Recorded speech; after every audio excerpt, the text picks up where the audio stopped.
स्वस्थ रहें, सभी पर भोले बाबा की कृपा दृष्टि बनी रहे। चूँकि इस शिवरात्रि को विशेष रात्रि के रूप में बताने के लिए मैं बस इतना कहूँगा कि इसका एक आध्यात्मिक प्रभाव होता है। आज शिव और शक्ति के मिलन को शिवरात्रि की दर्जा दी है। हमारे अन्य ग्रंथों में और कई प्रकार के शास्त्रों में ऐसा पढ़ने में सुनने में अक्सर आता है कि शिवरात्रि पर कुछ ग्रंथकार भगवान शिव का शिवलिंग का जन्म उत्पत्ति होती है वो बताते हैं, और कुछ ग्रंथों में जैसे शिव पुराण में है तो शिव और पार्वती का विवाह। लेकिन इसका एक सबसे बड़ा आध्यात्मिक कारण है कि अगर आप इसको शिव और शक्ति को देखोगे तो एक श्लोक आता है कि बिनु पागु चलहि सुनहि बिनु काना उर कर विधि कर में करहि विधि नाना। ये बाबा की चौपाई है और श्लोक द्वारा कहें कि मूकम करोति वाचालम पंगु लंघते गिरम यत् कृपा तमम वंदे परमानंदम माधव।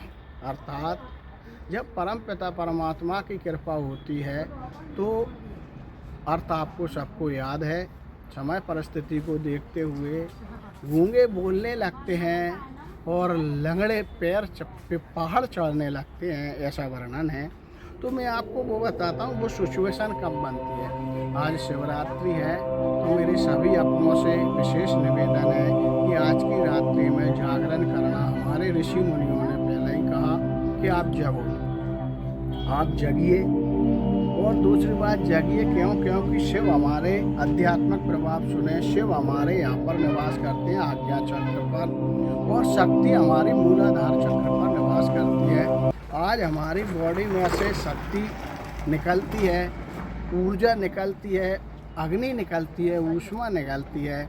तो वो शक्ति अपने शिव से मिलने के लिए लालायित रहती है, और शिव का जो अमृत है जो हमारे आज्ञा चक्र पर है वो हमारे मूलाधार चक्र पर शक्ति है, उससे दोनों का मिलन होता है। अब वो मिलन कहाँ हो जाए, आपके मणिपुर चक्र पे हो जाए, आपका स्वादिष्ठान चक्र पे हो जाए, आपका हृदय चक्र पे जिसको अनाहत चक्र भी बोलते हैं उस पर हो जाए, या आपका विशुद्धि चक्र पे उसका मिलन हो जाए।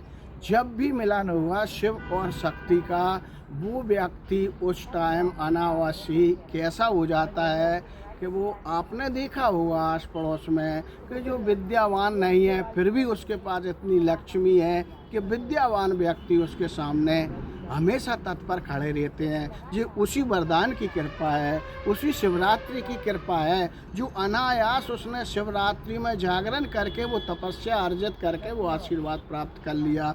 और एक और अंदर की बात ये है कि रावण ने भी, हमारे जो महाराज थे रावण बहुत बड़े आध्यात्मिक थे, तो उन्हें भी जो अमृत की प्राप्ति हुई थी नाभि कुंड में जिसको मणिपुर चक्र कहते हैं, उन्होंने इस अध्याय को बार बार दोहराया। और इसीलिए महीने की हर शिवरात्रि पड़ती है, हर महीने में अमावस्या के चुप पहले एक दिन होता है उस दिन शिवरात्रि पड़ती है। बंधुओं, आपको अच्छा लगे तो इस पर गौर करें, ना लगे तो सभी के लिए बहुत बहुत धन्यवाद। सभी आनंद करो, सभी मस्त रहो और शिवरात्रि पर रात्रि जागरण जरूर करो। जय श्री राधे, जय श्री राधे, जय श्री।